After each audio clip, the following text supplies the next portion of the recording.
Hello. So in this session, we'll study how to determine the effect of gyroscopic couple on aeroplanes. So the first important thing is the direction of weaving. Okay. So we'll make use of the coordinate system consisting of x, y, and z axis. We'll always place the observer along the positive x axis. If we are looking at the aeroplane from the rear side, we will draw the aeroplane along the x-axis such that the rear side of aeroplane is facing towards the observer. Okay. If you are looking at the aeroplane from the front side, we will draw the aeroplane along the x-axis such that its front side is facing towards the observer. Okay. Let us take one case as an example. Suppose the rotor rotates in counterclockwise sense as seen from the front side of the aeroplane and the aeroplane is steering towards the right. So we'll draw the coordinate system. We are looking at the aeroplane from its front side. So here is the observer along the x-axis.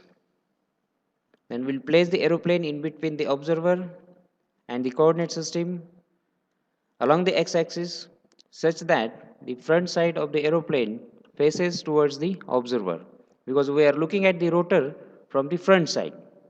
Okay.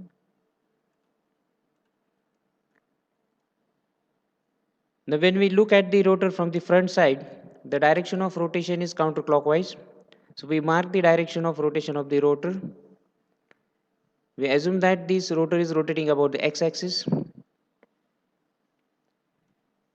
The first task is to find out the spin vector. For that, we make use of right hand rule. We curl the fingers in the direction of angular velocity omega and the thumb will point in the direction of the vector representing the angular velocity omega, which we call as the spin vector. So by making use of right hand rule, we get the direction of the vector along the axis OX. We place this vector at the origin O. So this is the spin vector. We have determined its direction by turning the fingers of right hand in the direction of omega. Okay. The direction of thumb gives the direction of this vector. We call it as spin velocity vector. We place the vector at the origin. Next, now the aeroplane is steering towards right. Now when the aeroplane steers towards right, axis of spin will change its direction. We call this motion as the precision motion. Okay. So we show the precision motion using omega p. We call it as precision velocity omega p, velocity with which the plane is steering towards right. Now this steering takes place in the horizontal plane, that is plane XOZ. Aeroplane is taking a right turn in plane XOZ. So XOZ is the precision plane. Now to determine the precision vector, we curl the fingers of right hand in the direction of omega p, that is precision velocity, in the precision plane, and the direction of thumb will give the direction of vector representing omega p. We call it as precision vector. So take your right hand in the precision plane XOZ, curl the fingers in the direction of omega p, my thumb will point along OY dash. Okay. So this is the precision vector. The next, we find active gyroscopic couple vector. To find the direction of active gyroscopic couple vector, we rotate the spin vector in the direction of omega p in the plane of precision by 90 degrees. Okay. So we'll rotate this spin vector in the precision plane x or z in the direction of omega p by 90 degree to get the direction of active gyroscopic couple vector. Now, when we do that, the vector will point along OZ. Okay, and this vector represents active gyroscopic torque vector. Now, we are interested in reactive gyroscopic torque vector, and that is always opposite to the active gyroscopic torque vector. So, active gyroscopic torque acts along OZ, so reactive torque will act along OZ dash.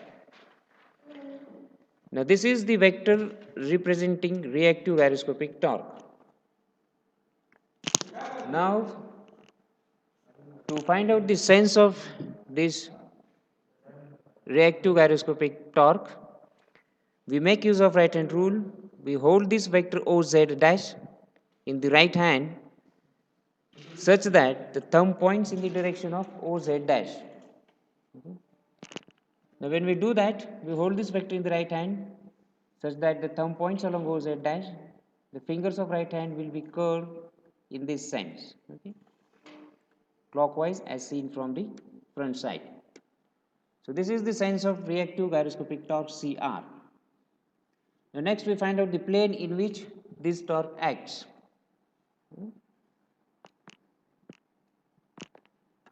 Now, CR reactive torque will act in the plane perpendicular to its vector OZ dash.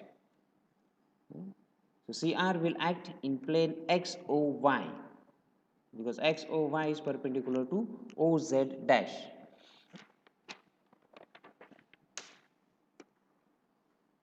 So, this couple CR reactive torque acts in this plane XOY.